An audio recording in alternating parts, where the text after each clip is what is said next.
ready to keep you company wherever you are. Blanche, the podcast, brings you immersive, hard-hitting stories anytime, anywhere, every week. It's time for another installment of the WholeWeek Wrap with Daily Maverick and Carte Blanche. Joining us this week is Daily Maverick journalist Nisa Moodley. Here's what's coming your way. The youth are getting thrifty. How Gen Z and Millennials are reclaiming their financial power. Then Kabelo Gwamanda must go. But is he the only one to blame for Joburg's ruin? Later, an illegal military training camp in Mpumalanga. How did government miss it? I have to wonder, the 95 that they found, that's the current batch that came in April. How many more people have been trained at this facility over what period of time? And gold, silver and bronze. Our Olympic athletes are bringing home the medals. But first, the African Growth and Opportunity Act, known as AGOA, is once again topping the agenda, as the United States is seemingly warming to the idea of keeping South Africa around as a trade partner. Meanwhile, the Minister of Trade and Industry and his deputy are confident our membership will be renewed. But there's still a lot that could happen between now and September next year. Welcome back to the show, Nisa. How have you been? I've been good, thanks, Liz. Surprisingly warm in Cape Town today, but generally colder weather on this side of the world. Here in Joburg, it's not been the best week. It's been frigid. But I want us to get into this week's show, and we've discussed the fate of South Africa's AGOA membership a few times on the show. And now, as a government of national unity begins to find its feet, it seems the United States is also beginning to grow a little bit more at ease regarding our country's economic future.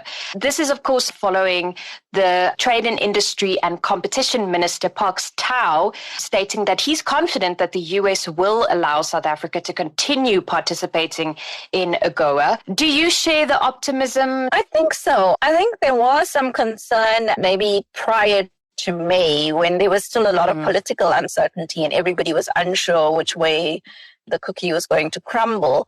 But the fact that we managed to turn around the government of national unity in a relatively short space of time with little to no fuss, I think has sent strong signals internationally and to even the investment world that South Africa's on track. We have a fairly good idea of where we want to go, and engagement is open and going forward. Now, the Democratic Alliance also stated that it believes our membership will be renewed. We had Deputy Minister Andrew Whitfield saying that, quote, in every single engagement, the sentiment is positive to a large extent because of the extraordinary turnaround ability to form a GNU so quickly, unquote. So overall, it seems global leaders are buying into the GNU, but there's still a lot of concern around SA's stance on the Russia-Ukraine war. We have the conflict in Gaza, and then most notably our ongoing efforts against Israel at the International Court of Justice. So what do you think needs to happen from South Africa's side to mend those US fences without really changing our own policy? I think a lot of it comes from two different mindsets, right? So I think it's a fine balance between keeping the US happy as trade partners, as an important AGOA route for South African exports, and the duty-free traffic way that we have via the AGOA agreement, which I think is quite important to South Africa. But we also need to keep those channels of communication open on the other side of the coin with BRICS. So I think it's a fine line, and it's almost a sense of, yes, we do need to reassure the United States, but it's also a fine line between reassuring the United States and letting them dictate to us what we do. Exactly, yeah. Now, there's of course, a lot riding on the AGOA memberships because, as you've said, a lot of the export duties, etc., we gain a lot from that. But there's also thousands of jobs that rely on us being part of it. And we also save millions of dollars in exports to the US as a result. So really, we have to make this work. I don't think we really have any other option because our economy and our various industries just can't afford the knock-on effects that exiting AGOA would have on the country. Personal finance is an awkward topic for many of us. For some generations, bringing up money in a social setting is unheard of. But younger generations are embracing their financial narrative, speaking openly about their debt burdens, budgets, and income.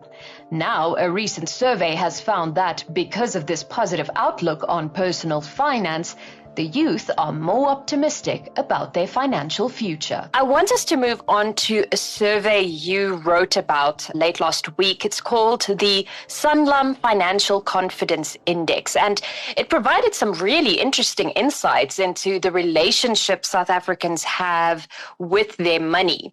But what really stood out for me was the positive outlook the younger generation, that's of course Generation Z and Millennials, the positive outlook that they had when it comes to their money. Please tell us more about these findings, because they were really, really interesting. They were really interesting. It was such a refreshing change because there's actually, it feels like a plethora of financial studies that are coming out at the moment.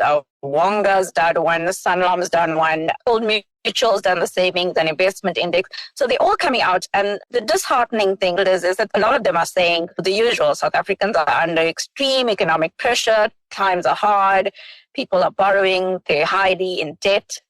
So this was such a refreshing change to hear that the millennials and the Gen Zs have this high level of financial confidence and financial self-determination, which basically means they are really interested in getting control of their money and in empowering themselves to do that. Now, what is it about the youth that has led them to be more responsible with their money? I know one respondent said that an inability to manage your finances could lead to others kind of viewing you as incompetent, I think was the word that was used. So there's that fear, of being judged by your peers. But what else do you believe has led to this?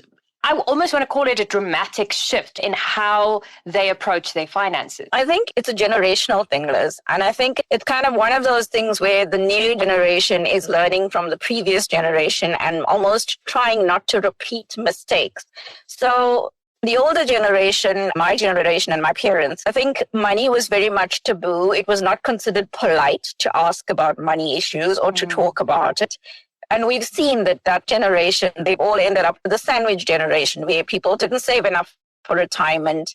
And now people are now having to support their children and their families and their parents. And I think the younger, the Gen Zs and the Millennials are kind of like, hang on, I don't want to be in that category. I want to have more control and I want to step up and I want to step forward. And I also think, Liz, that social media, funny as it is, has played a huge role because social media, Gen Zs and Millennials they put it all out there. Their whole life is on social. The saying, if it's not on Facebook, it doesn't happen. Yes. But they're applying it to their money as well. And if you go even on TikTok, you'll see these youngsters sharing financial tips, sharing financial advice, warning each other about financial scams. And it's so nice to see this openness because the more we talk about money and become comfortable about sharing knowledge, the more we empower each other and we can hopefully move up in terms of dealing with our money. Yeah, because I was about to also mention the social media aspect of it, because there really is this very open conversation happening about finances and financial struggles and kind of taking ownership of those struggles and using it to teach others how to manage their finances. It's no longer this thing where you keep it in the family. You don't discuss finances with anyone else. It's a very, very different kind of conversation happening with the youth, which is great. And they're even much more comfortable to say to each other, listen, I can't come out this weekend because actually I didn't budget for that.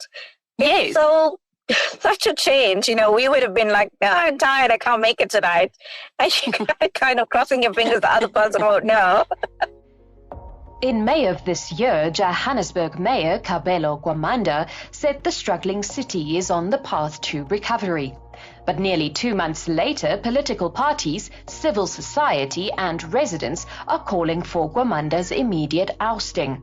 One of those parties is Action SA, with Herman Mashaba saying it will only back the ANC in Joburg on 3 conditions: that Gwamanda be removed, that Action SA be given the position of Speaker in Joburg and Tshwane, and that the controversial 200 Rand surcharge on prepaid electricity be scrapped. While the political infighting persists, the citizens of the collapsing metro are left to suffer. Let's go to Johannesburg and the drama that's unfolding there around current Mayor Kabelo Gwamanda. Last week, political parties and civil society groups demanded that Gwamanda step down as Joburg mayor, citing his inability to turn things around in the crumbling metro. Action SA's Herman Mashaba said that his party, along with several others that form part of this new government of provincial unity, agreed that Gwamanda must vacate his seat, but it seems he has no plans on leaving anytime soon. He said that, I'm committed to the city. I'm not going anywhere. So do you feel that perhaps the city of Joburg is facing a leadership crisis? I don't know if it's a leadership crisis. I think it's very easy for And I think there also has been, people have been saying, oh, well, if you were elected as mayor, you just have to accept whatever you got and you can't make excuses. But I don't think that's entirely true. If you inherited a leaking bucket, it's not going to be fixed overnight. It's going to take time. So I almost feel like Gwamanda's come in at the tail end of this huge deterioration in Joburg in terms of infrastructure and service delivery. And people are expecting him to almost overnight or within a few months turn it around. It's just not realistic. And he has only been in power since May last year. So yes, rightfully so. He hasn't been there long enough to, I think, really affect change in a very dramatic way. But I mean, in terms of just from my perspective as a Joburger myself, I can confirm that things have gotten far worse since he took over. Usually you expect some things to at least improve a little bit, but there hasn't been that. It just feels like things are getting worse and worse as we go. So change definitely is needed, I think, but it might be a general government issue and not necessarily just the one guy in charge, which in this case is Gwamanda. We've seen numerous protests as well by civil society. They staged a protest outside City of Joburg offices. So for me, my main question is that despite all of this wonderful talk around the GNU and how wonderful that is going on a national level, I think locally in many municipalities, there is still this thing of they are serving political partnerships instead of serving the people. And the other thing I want to say on that is also you've got a lot of, even though there is a GNU and on the surface, yes, everything is hunky-dory and we're all happy families, there is still that tendency to party point, like, oh, your party is responsible for that, or look what you didn't do. And I think it needs to shift towards actually coming forward with solutions. Yes, identify the problems, but then instead of criticizing, come forward with solutions. Milites Day Security Services. That's the name of the allegedly illegal military training camp discovered just over a week ago in White River, Mpumalanga. On Friday, 26th of July, police raided the facility where, according to authorities, at least 95 Libyan nationals had received paramilitary and other specialist training since April. Having made their first appearance in court this past week, the case raises several questions. What was the purpose of the training? Are there more camps like this? And how was this training facility allowed to operate without our national intelligence agencies noticing? The following News 24 notification popped up on my phone, and I couldn't believe it when I first read it. It said, cops uncover suspected military training base in Mpumalanga, 95 Libyan nationals arrested. That's just insane. I thought, no, this can't be true. This is clickbait, but that's exactly what happened. What was your reaction when you first came across this story? I was completely floored. Well, I have to say, I'm actually going up to Limpopo near Mpumalanga the next 2 weeks. I've been watching the news and thinking, what on earth is going on? Because between this and that whole cocaine or meth drug in that they found in Stroblazol, I'm like, where am I going? But the Libyan camp is something else, hey? Because they said it was actually, they came in on visas studying to be security guards. And the camp that they went to was ostensibly a security guard training facility. But once it was raided, they found that it was actually being run more like a military barracks. And there was also drugs in that raid, cocaine and marijuana and all kinds of things. Well, the big question for me was, how did government overlook this? Because this is a very serious risk. How do you overlook something like this? I mean, it's 95 people just kind of training happily every day to form their own little military movement. It is. I think it has to do a little bit maybe with the remoteness of the area, which is maybe how it flew under the radar for however long. I think they came in April and they were going to leave in December. But it does raise question marks because I have to wonder, the 95 that they found, that's the current batch that came in April. How many more people have been trained at this facility over what period of time? And this also isn't the first time alleged illegal military training camps have been brought up. I know that Freedom Front Plus also raised concerns much earlier about similar camps possibly active in the Eastern Cape. Party leader and Minister of Correctional Services Pieter Groenewald stated that at the time, queries regarding these camps were met with denial from government.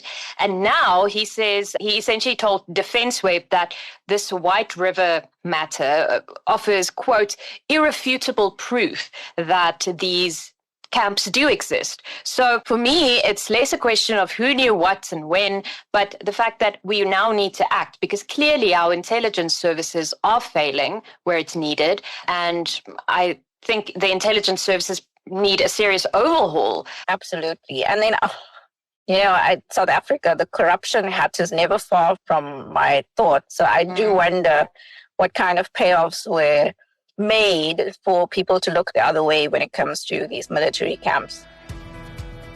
It's been a week of great celebration for several of our Olympic athletes as they managed to secure 4 medals. From swimming to mountain biking, there's so much South Africans can be proud of, and there's more to come. Now, before we wrap up today's show, we cannot end things without acknowledging the amazing performances by South Africa's athletes at the Paris Olympics. We, of course, have Tatiana Smith bringing home a gold and a silver medal, while the men's rugby sevens team also clinched a bronze. And I was also happy to see mountain bike superstar Alan Hatherley winning bronze. So overall, at the time of this recording, our medal count stood at 4.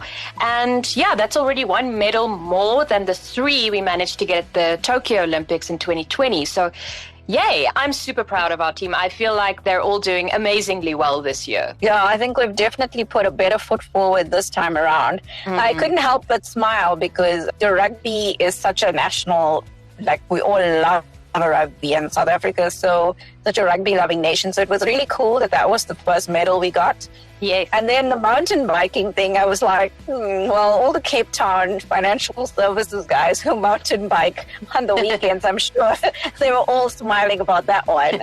The only thing about the Tatiana thing was it was kind of funny and kind of like, this is Women's Month, is this really happening? Because she brought home a gold, and then people started talking about who she was married to, and I'm like, really? Come on. Really, why are we still having these conversations in 2024? Exactly. Goodness. So I want to know from you, before we end things, which other Olympic events will you be following closely in the coming days? For me, it's definitely breaking or breakdancing. I said from the beginning, I'm very excited about that, and that's taking place on the 9th of August. But then I'm also following the shooting events that I think are wrapping up this week. But I mean, they've just looked so badass. I don't know if you've seen the memes and the photos of some of the shooting guys. It's just madness. And their outfits, they look like they're in a movie, like Kill Bill or something. It's just so cool. So yeah, those are my top events. I think, and I have to say here, my husband was highly surprised because he was like, what is going on? You don't normally watch sports. Why are you all about the Olympics suddenly? And I was like, listen, this is an every 4-year thing.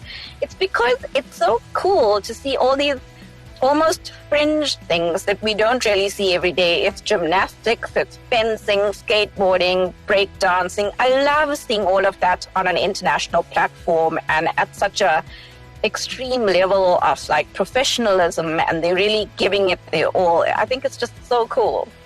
Yeah, because they are the best of the best. So you really do see what absolute skill there is out there. So really, it's been a joy to watch. But with that, we wrap up this week's show. Nisa, thanks so much for joining us again for a really great chat. It's been a varied show, and I hope you have a wonderful week further. Thanks for having me, Liz. Thanks for listening. Catch us again next week for another WholeWeek wrap. Until then, why not join the conversation on Twitter, Facebook, and everywhere else? We always love hearing from you.